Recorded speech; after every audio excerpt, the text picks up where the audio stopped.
Assalamualaikum warahmatullahi wabarakatuh. Kami di sini ingin mempresentasikan hasil diskusi kelompok kami mengenai pelanggaran etika yang terkait dengan 8 jenis pelanggaran penggunaan TIK yang disusun oleh Mutiara Zahra, Lutfi Ananda Cahyani, dan Prilly Tisani Putri.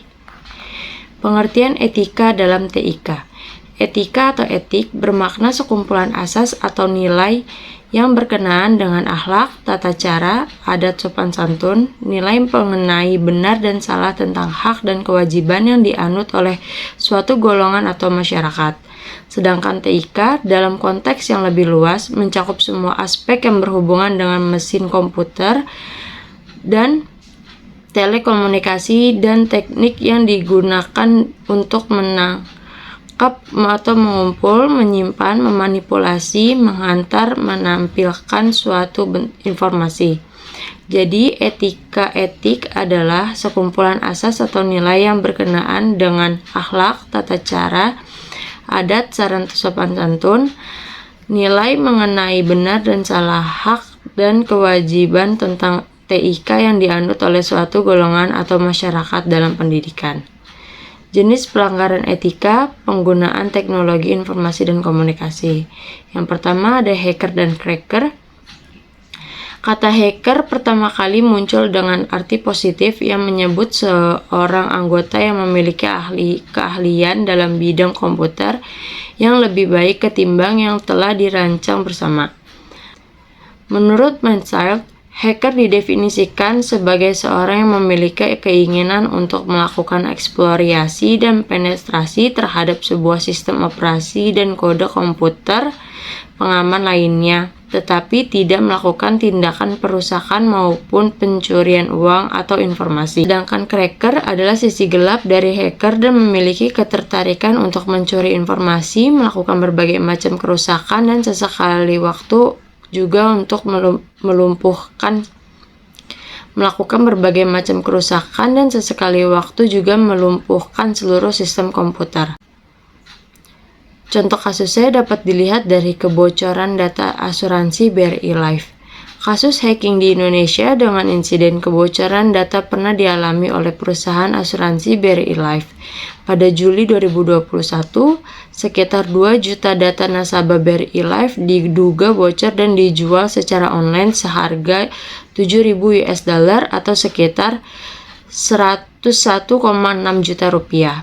Hal ini pertama kali diungkapkan oleh akun Twitter @underbridge yang mengklaim bahwa hacker telah mengambil 250 GB data BRI Life yang di dalamnya termasuk data 2 juta nasabah dalam format file PDF dan 463.000 dokumen lainnya. Data-data tersebut berisi informasi fotokopi, rekening, nomor wajib pajak, akte kelahiran, hingga rekam medis. Diduga kebocoran data terjadi karena adanya celah keamanan di dalam sistem elektronik BRI Life yang disalahgunakan oleh pihak tak bertanggung jawab. Lalu saya akan melanjutkan yang kedua, ada denial of service attack atau DOS attack. Denial of service attack adalah suatu usaha yang membuat suatu sumber daya komputer yang ada menjadi tidak bisa digunakan oleh para pemakai.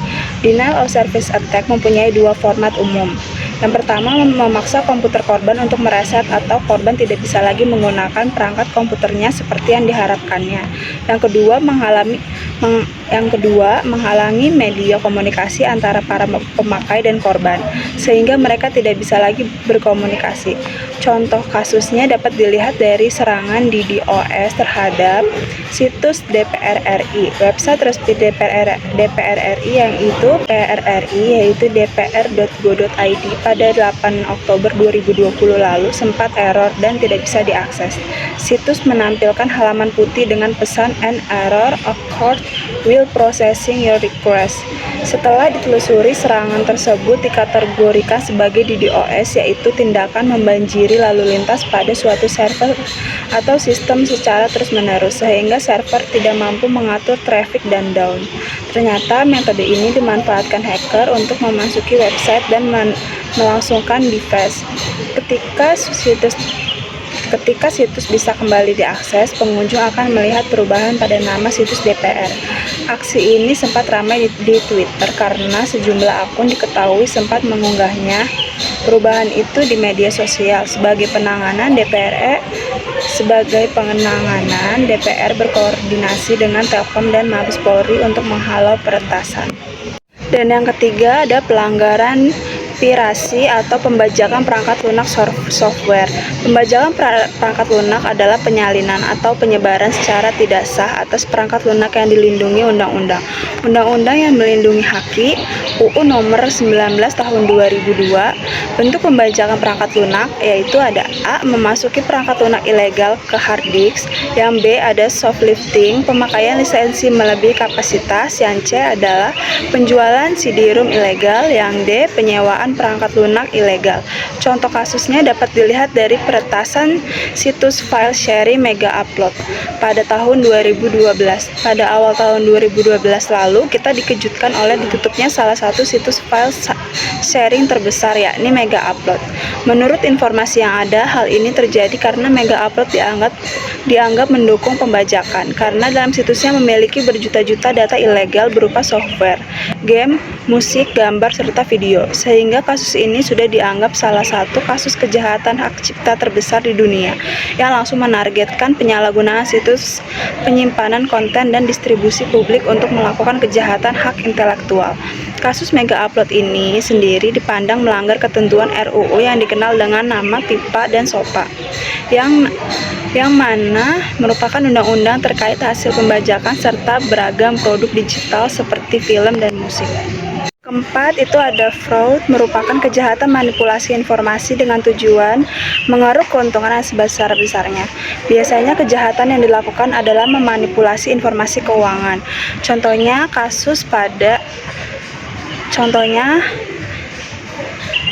Contoh kasusnya dapat dilihat dari PT Garuda Indonesia Persero Tbk GIA. Pada laporan keuangan tahun 2018, Garuda mencatat laba bersih dengan nilai 239,4 juta USD atau 3,48 triliun. Laporan tersebut ternyata salah dan ketika diperiksa oleh beberapa instansi pemerintah, ternyata maskapai penerbangan tersebut mengalami kerugian sebesar 175 juta USD atau setara dengan 2,53 triliun.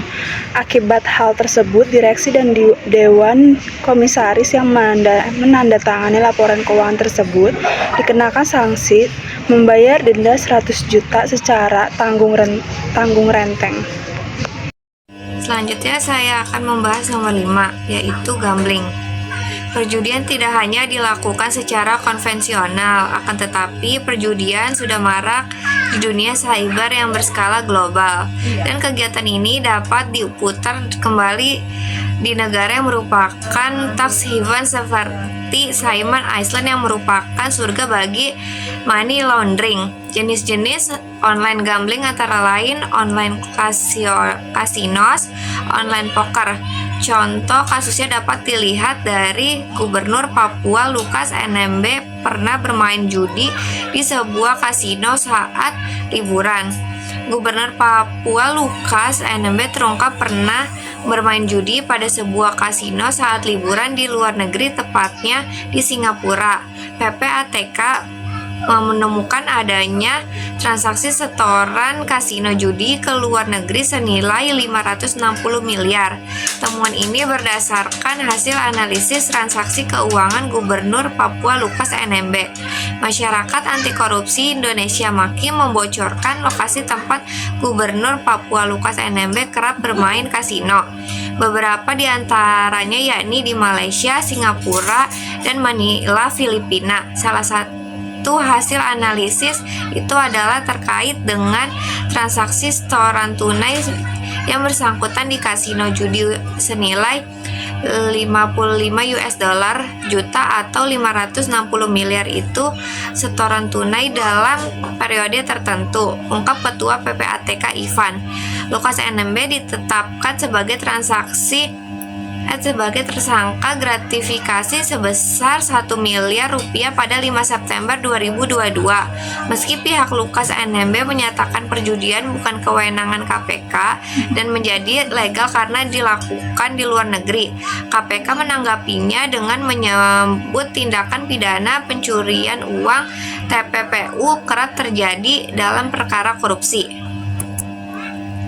Yang keenam ada mobile gambling, merupakan perjudian dengan menggunakan wireless device seperti PDAS, wireless tablet PCS, beberapa kasino online dan poker online menawarkan pilihan mobile. Jenis perjudian di Indonesia yaitu sdsb.com. Jenis perjudian olahraga terlengkap di Indonesia dan Asia Tenggara.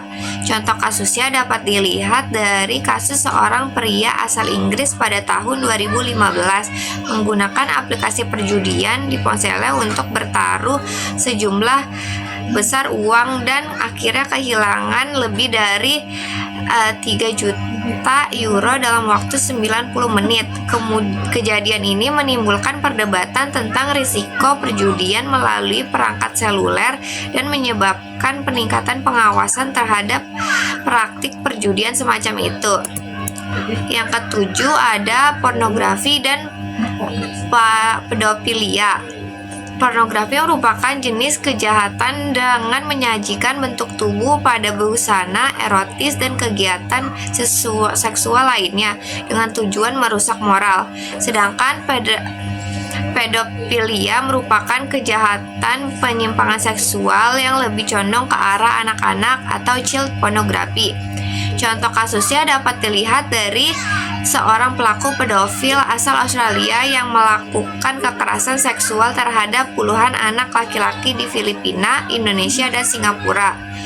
Ia dihukum 35 tahun penjara setelah mengaku bersalah atas 59 dakwaan kekerasan seksual dan pornografi anak selama 15 tahun.